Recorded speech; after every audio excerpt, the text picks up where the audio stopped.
그런데 그 노랑이 노사모의 노랑이 아닙니다. 신천지의 노랑입니다. 그게 신천지의 노란 옷을 입으면 신천지입니까? 이제는 노사모의 상징인 노란색까지 신천지의 색이라고 주장합니다.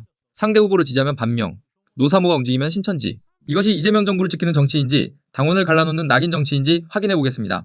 여러분의 판단을 댓글로 남겨주시고 구독과 좋아요도 부탁드립니다. 부산에 있는 깨어있는 노사모 회원들이 광주에 와서 광주의 당원들한테 정청래 지지를 호소할 거다 이러면서 노란 옷을 노사모 노란 옷을 입고 온다고 얘기를 하는데 입고 오신 분이 계시더라고요. 예. 그런데 그 노랑이 노사모의 노랑이 아닙니다. 신천지의 노랑입니다. 그게 신천지의 그 색깔이 노랑이에요. 그러니까 노사모를 위장한 신천지에 대한 메시지 아닌가.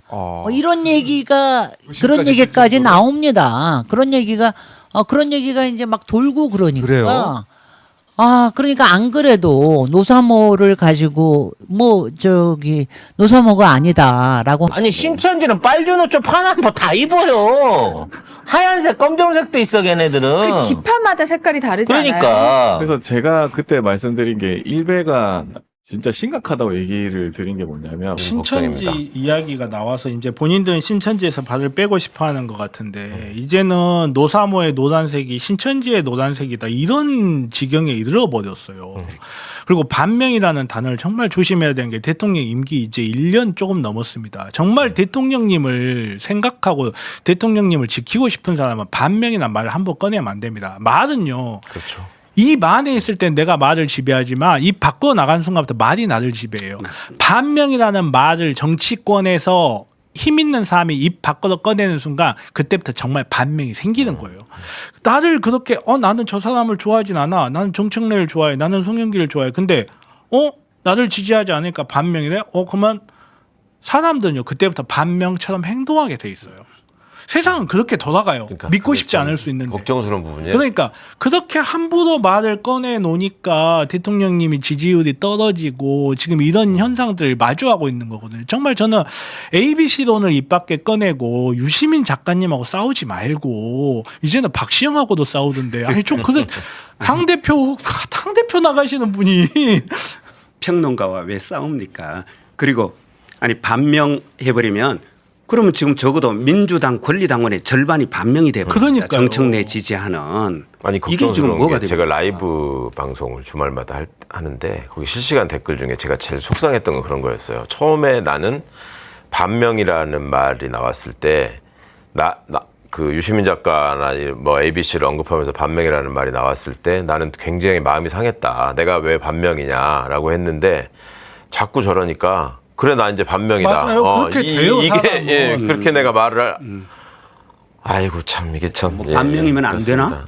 이제 이런 반응이 나와버리네. 저런 말을 정말 정치인이라면 아니 유시민 작가한테 당 대표 선거 한 가운데 그런 말을 하면 되냐 안 되냐 이렇게 비판하는 사람이라면 최소한 이런 시기에 당원을 반명과 친명으로 나눠버리는 게 어떤 의미 정도인지는 생각을 해야 될 거 아니에요. 선거용일지는 모르겠으나 너무나 좀 사실은 저분은 자기를 내세우는 게 하나도 없잖아요. 그렇죠. 결국은 그 이재명 마케팅을 하는 거고 대통령 마케팅을 하는데 아니 뭐 그것도 어느 정도껏 해야죠. 그리고 정말 우려가 되는 게 이재명 대통령 마케팅을 하잖아요. 그럼 나중에는 이재명 대통령 탓을 하게 됩니다. 그렇죠. 이건 어쩔 수가 없어요. 마케팅이 타겟팅이 되겠죠. 그러게요. 근데 이게 8월 8일 날 지금 박선원 후보 인천 그 합동 연설회에서 그 문제 이의자 씨와 찍은 사진 이거 말씀을 잠깐 보고 얘기 나누시죠. 이재명 대통령 그리고 신천지 이희자 정청래가 함께 있는 사진입니다. 친구예요? 조작했답니다. 마치 세 사람이 같이 있는 것처럼 띄우고 우리 대통령 얼굴에 먹칠을 하는 거 아닙니까? 김민석 후보에게 반명 분열주의 신천지 3자 비밀연합이 뭐가 있냐고 큰소리 치는데 이게 바로 그런 증거 아닙니까? 이런 극악무도한 일이 어떻게 집권당 당대표 경선대회에 나타날 수 있다는 겁니까? 예.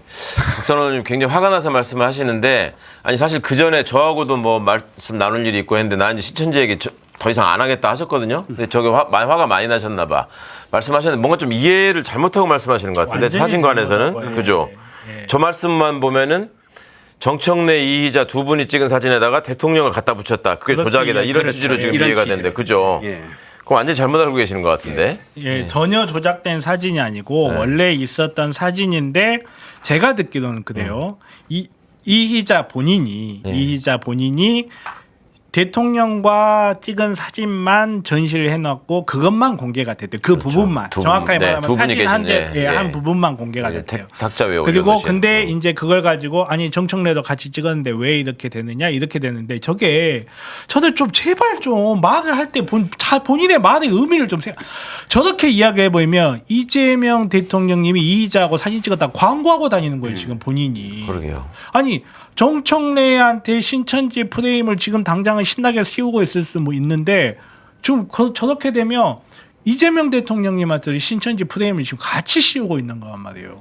그런 생각을 못 하신 것 같아요. 저거 막 급하게 지금 그날 아마 급하게 받아갖고 그러니까 뭔가 제대로 이렇게 사실 확인이라든가 이런 것도 하지 않고 일단 막 던지고 봐요. 그러니까 우선 그냥 유리하다 혹은 불리하다 그것만 딱 판단하고 이게 나한테 유리할 것 같다 선거에 도움될 것 같다 싶으면 그냥 좌우 안 가리고 그냥 막 던져요. 그러니까 사람이 진짜 정보를 받아들일 때 조심해야 되는 것 중에 하나가 내가 생각하는 것과 일치된 정보는 사람들이 검증을 안 해요. 내 그럴 줄 알았다. 이러고 그냥 그렇죠. 아무런 검증이 없이 아니 저분 국정원 출신이잖아요. 그러니까. 근데 자기가 자기 입맛에 딱 맞는 정보가 들어왔을 때 그거를 검증을 하고 입 밖으로 내밀어야 되는데 아니 국회의원 한 명의 보좌관이 몇 명이죠? 한 9명? 근데 그 보좌관들한테 이거 확인해봐라라는 말을 할 생각도 안 하고 그런 내용 자기 입맛에 딱 맞는 내용의 유튜브가 있으니까 그거 들고 기자들 앞에서 흔들어버리면 그 순간 다음날 기사가 뭐라고 나올지 생각을 해야죠. 이재명, 이희자랑 같이 사진 찍은 거 맞다 이렇게 기사가 그러면 본인들은 지금 이제 전당대회 기간이니까 정청래를 공격한다고 쓰는 건데 그게 이재명 대통령한테도 공격이 된다는 걸 좀 제발 좀 생각해주세요. 저는 진짜 답답했던 게 뭐냐면 정청래가 청와대하고 사이가 안 좋다. 그래서 덕대도 안 한다. 그거 지금은 정청래 비난인데 시간 좀만 지나면 대통령이 민주당을 패싱했다가 돼버립니다. 그걸 생각을 안 해요. 아니 나같이 방구석 유튜버도 그 생각을 하는데. 그리고 중요한 건요. 독대를 많이 했습니다. 그렇죠. 예. 그런데도 또 그렇게 얘기하고요. 참.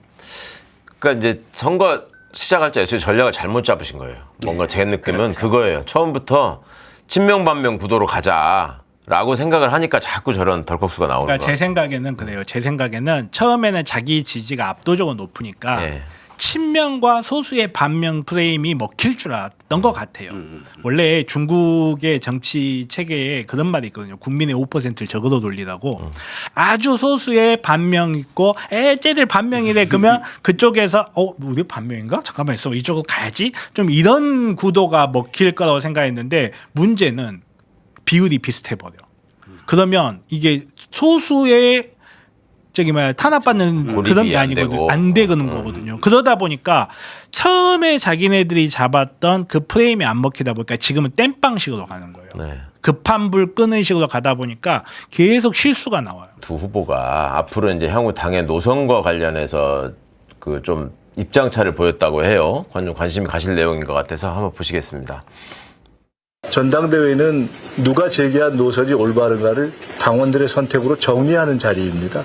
저는 제가 제기한 원칙과 노선에 따라 저를 선택해 주신다면 그 노선은 지켜가되 노선과는 별도로 인사에 있어서는 실력주의로 하겠다. 여론조사 꽃에서도 그런 분석을 하던데 전통적인 지지층 핵심 콩하층이 지금 식었다는 거 아니에요. 그래서 이분들이 식은 이유는 민주당의 정체성 때문이에요. 민주당의 정체성은 개혁하고 또 개혁하는 겁니다. 개혁과 민생은 따로 떨어져 있지 않습니다.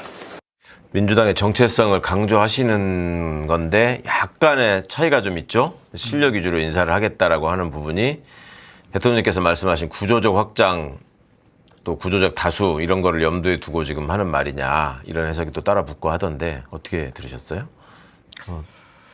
전당대회는 노선의 선택이라고 김민석 후보가 말씀하셨는데요. 근데 저는 김민석 후보가 어떤 노선을 제시했는지가 그러니까 제가 알고 있는 노선은 그거밖에 없어요. 분열주의 반명. 그러니까 그게 전당대회의 본질이라고 했잖아요. 그러니까 전당대회는 노선을 선택하는 자리다. 근데 이번 전당대회의 본질은 3자 비밀연합을 깨는 것이다. 그럼 이번의 노선은 3자 비밀연합을 깨는 것.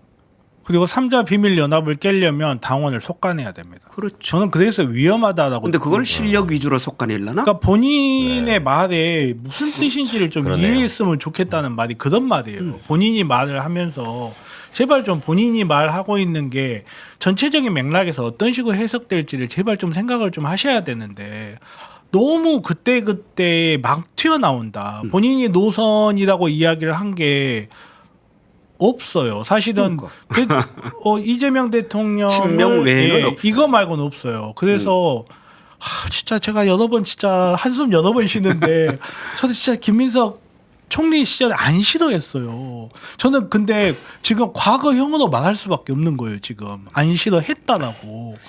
총리 시절에는 안 싫어하셨어요. 네, 저는 최고위원 하실 때 내란 극복하는 과정에서는 참 좋아했는데 총리 하실 때는 왜 저러지 했어요. 왜냐하면 국정을 해야 될 시간에 국정 홍보를 하러 전국을 순회하셨어요. 국정 홍보회를 하고 아까 또 텔레그램 드러났듯이 합당 과정에 개입하고 그다음에 또 대통령께서 해외 순방 나가 있는 그 지방선거 이후에 그 엄중한 시기에 본인은 전국 다니면서 시도 의원 당선자 워크숍까지 당대표도 찾아가지 않는 그런 작은 자리까지 찾아가서 선거운동을 하셨어요. 그래서 제가 그걸 보고 저분은 현재의 자리에 충실하기보다 항상 미래의 꿈을 갖고 대비하시는 분이구나. 그래서 총리도 징검다리였고 그렇다면 이제 당대표도 징검다리일 것이고 그래서 저는 사실은 못마땅했어요. 튼튼한 다리를 만들어 주시는 것도 그러니까 좋은 일인데. 사실 지금 여기 2만 6천 명이 접속해 계신데 지금 현재 총리 이름 생각나시는 분 별로 없을 거예요. 네. 원래 총리는 그래야 돼요. 원래 총리는 정말로 있는 듯 없는 듯 대통령을 보좌하는 그곳이어야 되고 제가 김민석 총리에 대해서 제 비판을 시작한 게 6월 4일부터거든요. 예, 같이 계실 때 그때 제가 뭐라고 비판했냐면 권력은 그 속성상 멀어지려고 해야 가까워지려고 하면 멀어지는데 김민석 총리는 권력에 가까워지고 싶다고 손을 너무 빨리 들어버렸다. 그게 가장 큰 문제다. 근데 지금 보면 그때 당시에 제 생각이 너무나 잘 맞는 것 같아요. 정말로 그러니까 정치인이 권력을 지향하는 걸 뭐라고 할 수는 없어요. 뭐라고 할 수는 없는데 권력에 지향을 하더라도 대의 명분이 있어야 된다고 생각하거든요. 근데 지금 김민석 후보님한테서 보여지는 대의 명분이 무엇인가? 이 부분에서 좀 흐릿하다. 이 부분 내가 잘 모르겠다. 본인은 억울해하실 수 있는데 이렇게 보고 계시는 분들이 있다는 것 자체가 정치인으로서는 큰 부담이 될 것 같습니다. 앞으로 이제 더 생각하셨으면 좋겠고. 그래서 저는 이렇게 그 다음 자리를 생각하고 특히 대권을 생각하면서 여당의 당대표가 되면 저는 필연적으로 저는 현재 권력과 미래 권력의 충돌로 나타날 것이고 그래서 저는 명청대전이라는 건 어떻게 보면 가공의 프레임이었고 허구적 상상물이었어요. 그러나 명석대전은 이거는 예측 가능한 객관적 전망이 아니라 생각만 해도 좀 이런 생각들. 명청대전이라는 말도 언론이 만든 얘기가 이제 전당대회에 들어왔다는 것도 좀 그렇고. 자, 그래서 그게 명청대전이나 멍청대전이라고 했거든요. 박채권님 그 정청래 후보가 오늘 아침에 인터뷰를 하면서 내가 당대표 되면 대통령 지지율 10% 올라갈 거다. 10% 이상 올라갈 거다. 이 근거가 있는 자신감이라고 보세요? 무슨 얘기예요? 저는 그건 뒤집어서 얘기하면 왜 지금 대통령 지지율이 이렇게 급격하게 빠졌을까? 맞아요. 사실은 지난 지방선거까지 물론 약간의 오르내림은 있었지만 대통령 지지율이 쭉 유지가 됐고 이거는 저희처럼 선거 현장에서 뛰어본 사람은 정말 피부로 느낍니다. 저는 경북이잖아요. 제가 경북 곳곳을 다 누비고 다녔는데요. 일 잘하는 이재명 대통령 그래도 일은 잘하잖아요. 그러면 경북 사람들도 조금은 왜 싫어하는 사람들도 그래 일은 잘하지 뭐 이렇게 반응을 했고요. 그래서 이재명 대통령에 대한 지지가 적어도 6월 3일까지는 상당히 높았습니다. 근데 왜 갑자기 6월 4일 이후에 이렇게 대통령 지지도가 떨어졌느냐. 저는 이긴 선거를 진 선거로 둔갑시켜버렸기 때문이다. 1차적으로. 그리고 당연히 그 집권 여당이 전국 선거에서 졌다는 얘기는 사실은 정권에 대한 심판이기도 한 거잖아요. 심판받지 않았는데 스스로 우리 졌다 심판받았다. 그렇게 만들면서 책임져라 못 지겠다. 책임 공방이 일어났고 그것이 여당 내부의 권력 투쟁으로 국민들에게 비춰졌고 국민들 제일 싫어하는 것이잖아요. 그러고 나면서 물론 저는 지난 지방선거 기간에도 이미 전당대회를 치르는 분들이 계시긴 했어요. 그렇지만 선거 끝나자마자 사실은 신속하게 민심을 수습하고 선거에서 드러난 이런 또 민의를 반영해서 속도감 있게 어떤 개혁 과제들도 내놓고 민생 과제도 내놓고 했다면 저는 대통령 지지율이 이렇게 떨어지지 않았을 거라고 봅니다. 그런데 선거 이후에 이러면서 떨어졌다. 제가 오늘 똑같은 이야기를 한 10번째 하고 있는데 정청래를 깐다고 까는 게 이재명을 까버리는 거예요. 그렇습니다. 그러니까 지방선거 같은 경우도 졌다 하는데 사람들 바보 아니에요.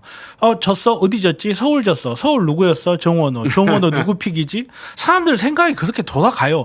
그 사람들은 정말 인간에 대해서 좀 공부를 해야 돼요. 인간이 생각이 단순한 것 같은데 그렇게 단순하지만도 않아요. 아니 정청래 때문에 지방선거 졌어. 졌어? 왜 졌다고 그러는 거야? 서울 졌잖아. 서울 졌어? 누구 때문에 진 거야? 서울 누구였어? 진짜로 놀라운 게 서울에 누가 출마했는지 잘 모르는 사람도 있어요. 벌써 기억이 잘 안 나요. 그리고 지금 주요한 패배 위치라고 하는 사람들이 상당 부분 소위 말하는 명픽인 부분이 있단 말이에요. 그러면 정청래를 깐다고 까는 건데 그게 장기적으로 이재명을 까버리고 있는 거예요. 본인들이 하고 있는 행위가 무슨 의미를 내포하고 있는지를 제발 좀 생각을 하고 까야 되는데 일단 눈앞에 정청래가 저기야. 정청래 까면 돼. 알겠습니다. 신천지 얘기가 나와서 그런데 김진애 씨가 지금 노사모 이 노란색 옷을 그 노란색이 신천지 노란색이라는 식으로 얘기를 했어요. 아니 신천지는 빨주 노초 파란 거 다 입어요. 하얀색 검정색도 있어 걔네들은. 그 지파마다 색깔이 다르잖아요. 그러니까. 그래서 제가 그때 말씀드린 게 일베가 진짜 심각하다고 얘기를 드린 게 뭐냐면 언제적 노사모냐라고 뉴 이재명 쪽에서 얘기를 했잖아요. 그게 내가 일베 생각이 나면서 심각하다고 얘기를 했던 게 이 일베충들이 언제적 5.18이냐 언제적 세월이나 하면서 그거를 무너뜨리기 위해서 자기가 정권을 잡는 데 필요한 데 쓰기 위해서 그거를 못 이야기하기 위해서 5.18은 북한짓, 세월호도 북한짓 막 이런 식으로 얘기를 하면서 막 그거를 막 폄훼하려고 했었거든요. 근데 노사모 언제적 노사모냐라는 얘기가 나오고 그 다음에 조금 있다가 지금 이거 나온 거잖아. 노사모 이 노란색이 신천지 노란색이다. 이런 식으로 하면 노사모가 신천지화 되는 거예요. 이 사람 말에 의해서. 아니 노란색이. 근데 김진애가 지금 정부에서 일을 하고 있어요.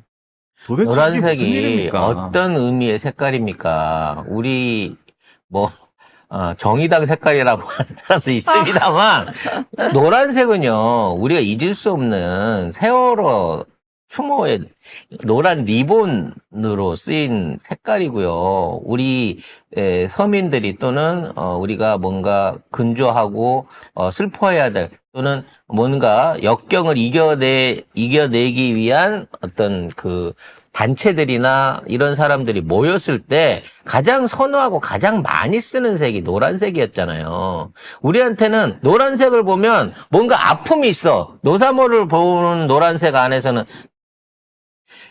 노무현 대통령이 생각이 나는 거고 세월호의 노란 리본을 보면 그 아이들이 생각나는 거예요. 단원고에. 근데 이걸 갖다가 갑자기 신천지의 색깔이다라는 식으로 말을 떨면 예를 들어 이 양반이 옛날부터 뭐 아주 저쪽에 빨간색에 물들어 있었던 사람도 아니고 한때는 진보계에 몸을 담고 있었던 사람인 거고. 지금 정부에서 제8대 국가건축정책위원회 위원장 장관급 인사예요, 이 사람이.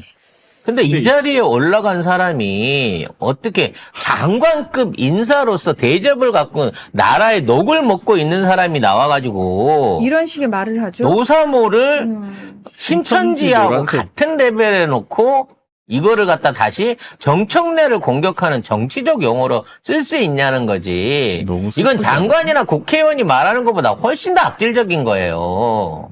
진짜 이건 진짜 최악인 게 이러면 나중에 노무현 대통령 신천지설 안 나오겠습니까? 이렇게 치면. 그러니까 그렇게 간다니까. 이게 이어질 수밖에 없어요. 이 사람들 어디까지 가려고 하는지 나는 감도 안 와, 이제. 진짜. 아무튼 이런 상황에서 심각해. 지금 호남 투표가 이게 자발적으로 카페에서 참여하는 투표가 어제로 이제 마무리됐고 ARS 투표가 지금 진행이 되고 있는데요.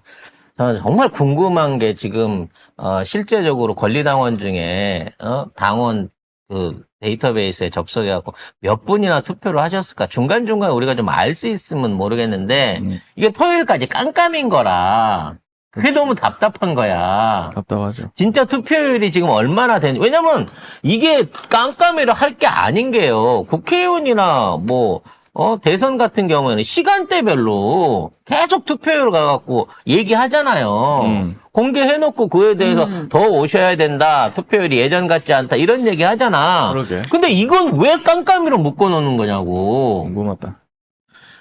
아니 실제로 투표율이 권리당원 투표율이 우리들만 아는 데이터이니까 오히려 더더욱 공개적으로 야 권리당원들이 지금 호남에서 열심히 투표하고 있구나. 서울 경기도 분발해야겠구나. 뭐 이런 얘기들을 할 수 있게끔 데이터 공개를 해야 되는데 이게 데이터 공개가 안 되고 있는 게 너무 답답한 거야. 저들은 조직표가 있기 때문에요. 투표율이 올라가는 거를 절대 좋아하지 않아요.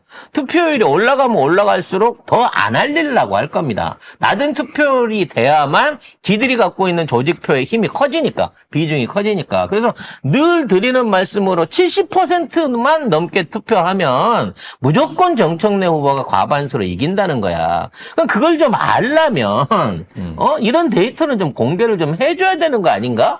라는 생각이 든다는 거죠. 그리고 이제 지금, 투표가 금요일로 해갖고 이제 서울경기까지 끝나고 나면 여론조사 투표가 있습니다. 네. 지금 여론조사 번호 왜 전화 안 오냐고 걱정하시는 분이 있는데 그거는 이 전당대회 투표가 끝난 다음에 시작이 되는 거예요. 그래서 이 여론조사에 받아가지고 정청래 후보를 지지해주는 것도 매우 큽니다. 30%나 되는 거기 때문에 그렇죠. 사실상 이 투표 자체가 호남 전체 안에 대의원 투표랑 맞먹는 힘을 가지고 있어요. 그래서 그 안에서 진짜로 이건 조작이 더 어려운 거니까 그 안에서 여러분들이 응답을 해주셔야 됩니다. 자, 이렇게 보면은 투표인단 구조가 있습니다. 당원 70, 여론조사 30이거든요.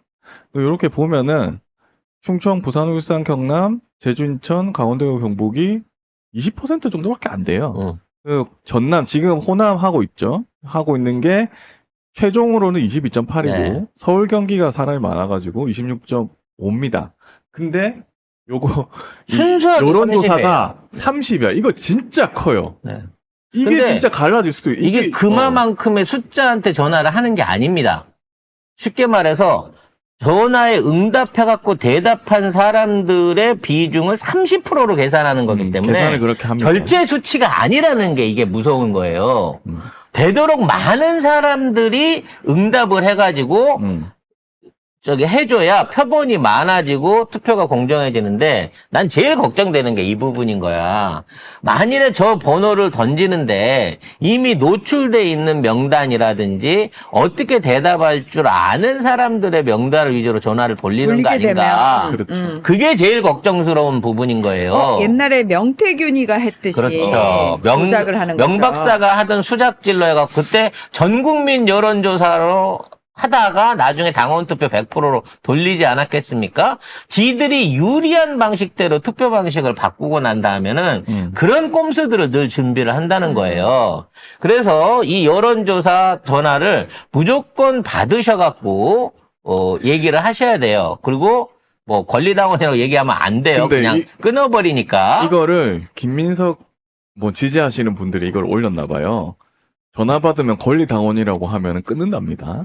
그래서 자기네들끼리 해가지고 전화 받으면 이거 권리당원 아니다. 아니 민주당 지지자나 아니면 무당층이다. 요렇게 얘기를 해야지. 그 점이 내가 방금 걱정하는 그 부분인 거야. 아까도 얘기했지만 권리당원은 여기에 참여를 못해 이미 한 표를 썼으니까. 그렇죠. 원래대로라면. 원래대로라고 그래서 물어보는 거예요.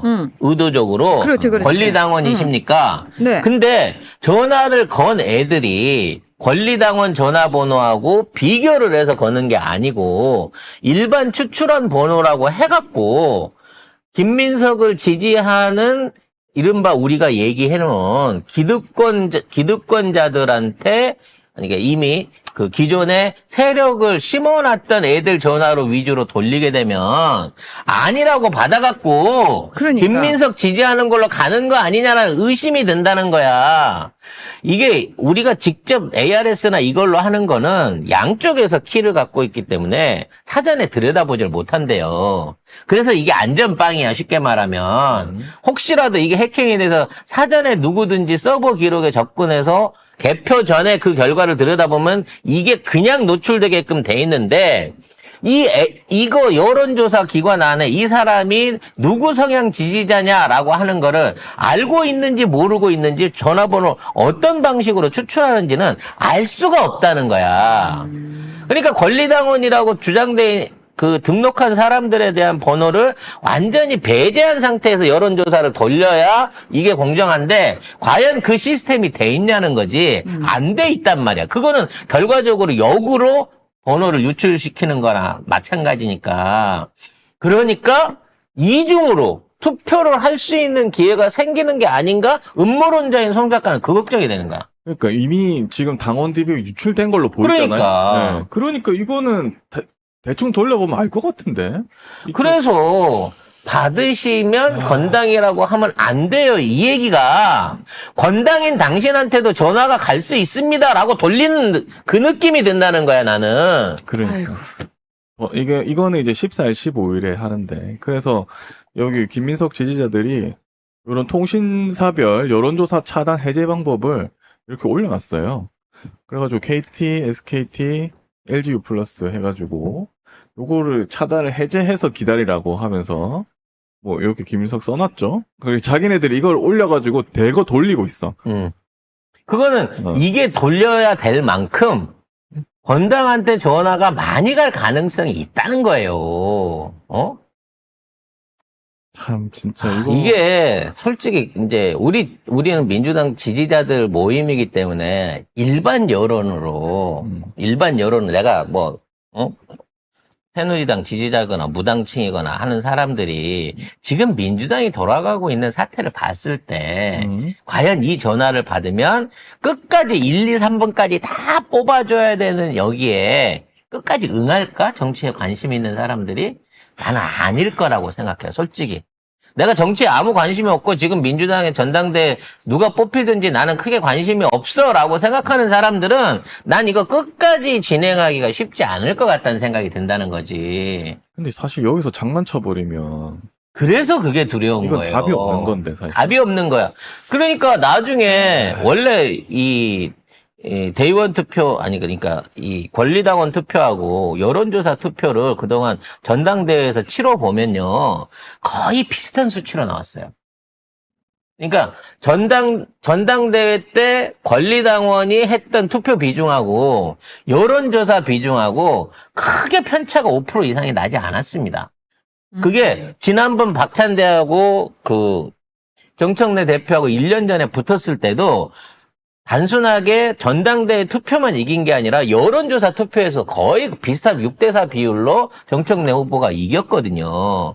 그렇기 때문에 일반 여론조사 상에서도 이번 권리당원 투표하고 비슷한 추이의 결과가 나와야 되는데 진짜 엉뚱하게 숫자가 뒤집힌다면 예를 들어 51대 49로 그 우리 당원 투표에서는 정청래가 이겼는데 여론조사에서 택도 없이 7대3으로 김민석이 이긴 걸로 해서 뒤집힌다든지 이런 류의 우리가 이해할 수 없는 여론조사 결과가 나오면 얘네들이 이미 떡밥을 뿌려놨잖아. 이미 여론조사 상으로도 이긴 걸로 돼 있었고, 그래서 당연히 김민석이 높게 나올 수밖에 없다라는 걸로 해갖고, 이걸로 쇼부를 쳐버릴 수도 있다는 거예요. 근데 보면은 그냥 일반 여론조사에서는 다른 지금 추세를 보면은 김민석보다 정청래 후보가 훨씬 앞서고 있거든요. 일반 조사에서는 더더욱 앞서고 있습니다. 민주당 지지층보다 오히려 일반 여론조사에서 정청래 후보가 더 많이 나왔어요. 진보층에서도 저기 정청래 대표 지지율이 더 많고 무당층에서도 많고 아마 보수층에서도 많은 걸로 알고 있어요. 그래서 내가 송고 불복이 아니라 만일 여론조사를 했는데 김민세가 더 높게 나왔다라고 하는 거는 이미 그동안 해왔던 모든 여론조사나 추이를 완전히 뒤엎는 희한한 상황이 되는 거기 때문에 권당한테 이중으로 투표를 가게끔 누군가가 이 ALS를 여론조사 ALS를 돌리게끔 하지 말아야 된다. 아니 거기에 대한 사전에 나중에라도 확인해 볼 필요가 있겠다라는 의심이 드는 거야. 왜? 이런 문자가 도니까. 이런 문자를 김민석이 돌리고 있으니까 이 새끼들 뭐 꼰수 있는 거 아니야? 라는 생각이 든다는 거야. 그러니까 아예 이거 김민석 캠프에서 만들었나? 이거 누가 만들었지? 아니 저기에 대놓고 일반 더불어민주당이라고 해갖고 나오면 아 투표 동료 차원에서 하나보다라고 말을 하겠는데 3번 김민석이라고 찍어주는 거는 애초에 3번을 찍어라라고 당원들한테 지령 내릴 때나 똑같은 방식의 포스터를 만들어서 얘네들이 돌리고 있다는 거야. 이게 그냥 투표율을 올리기 위해서 여론조사 투표율을 올리기 위해서 돌린 짤 같지는 않다는 거지. 그래서 마지막까지 진짜 불안불안하다. 마지막까지 긴장을 놓을 수가 없습니다. 그래서 요거 보시고 여러분들 뭐 저쪽에서 하는 거니까 우리도 해야지 뭐. 할 수 있는 거 다 해봐야 되지 않겠습니까? 그래서 이거 수신 동의 차단 다 해제하시고 전화 계속 기다려 뭐 있는 전화 없는 전화 다 받으세요 이제. 예, 뭐 방법이 없습니다. 우리도 받아야지. 우리도 뭐. 아니 좀 이런 거죠. 우리도 하자는 거 그런가? 아니 받아야지 전화. 권당이에요라고 물어보면 아니요라고 해. 여러분들 아니요 그러고 응대해줘야 된다는 거. 왜 저쪽의 방식대로 우리도 대응을 해줘야 될 거 아닙니까? 눈에는 눈, 이에는 이지.